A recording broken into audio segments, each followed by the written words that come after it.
किसी भी राजनेता के लिए पाला बदलने का फैसला सही है या गलत, यह इस बात पर निर्भर करता है कि आप उसे किस चश्मे से देख रहे हैं।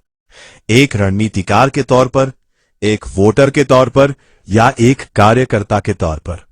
राघव चड्ढा का बीजेपी में जाना भारतीय राजनीति के सबसे बड़े गैम्बल में से एक है। आइए इसके दोनों पहलुओं का विश्लेषण करते हैं। यह फैसला सही क्यों हो सकता है? राष्ट्रीय मंच, आम आदमी पार्टी मुख्य रूप से दिल्ली और पंजाब तक सीमित है।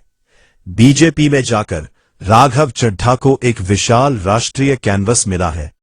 वे अब सीधे केंद्र सरकार की नीतियों और निर्णय लेने की प्रक्रिया का हिस्सा बन सकते हैं।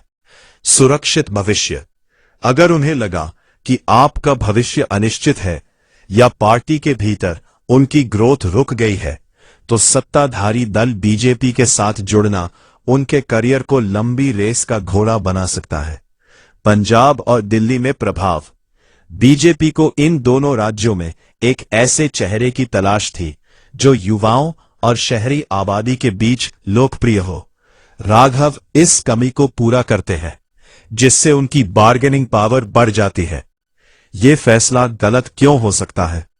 विश्वसनीयता का संकट। राजनीति में छवि सब कुछ होती है। राघव चड्ढा आपके उन चेहरों में से थे जो बीजेपी की तीखी आलोचना करते थे। अचानक हृदय परिवर्तन को जनता अवसरवाद मान सकती है, जिससे उनकी साख को धक्का लग सकता है। कार्यकर्ताओं की नाराजगी। जो वॉलंटियर्स उनके लिए सड़कों पर लड़े, वे खुद को ठगा हुआ महसूस कर सकते हैं। विचारधारा बदलने से पुराना समर्थक आधार खिसक सकता है। भीड़ में खो जाने का डर। आप में वे टॉप 3 नेताओं में शामिल थे। बीजेपी एक बहुत बड़ा संगठन है, जहां पहले से ही दिग्गज नेताओं की लंबी कतार है। वहां अपनी अलग पहचान बनाए रखना उनके लिए एक बड़ी चुनौती होगी। राजनीति में कोई भी फैसला तब तक सही नहीं माना जाता जब तक वो नतीजों में न बदल जाए। अगर राघव चड्ढा बीजेपी के टिकट पर बड़ी जीत हासिल करते हैं या केंद्र में कोई बड़ा मंत्रालय पाते हैं, तो इसे मास्टर स्ट्रोक कहा जाएगा। लेकिन अगर वे बीजेपी के भीतर हाशिए पर चले जाते हैं, तो इसे राजनीतिक आत्महत्या के रूप में याद किया जाएगा।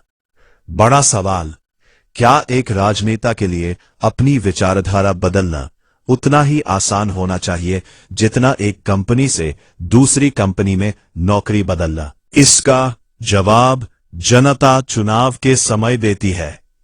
आपके हिसाब से क्या राघव चड्ढा को बीजेपी में वो सम्मान और पद मिलेगा जो उन्हें आप में हासिल था?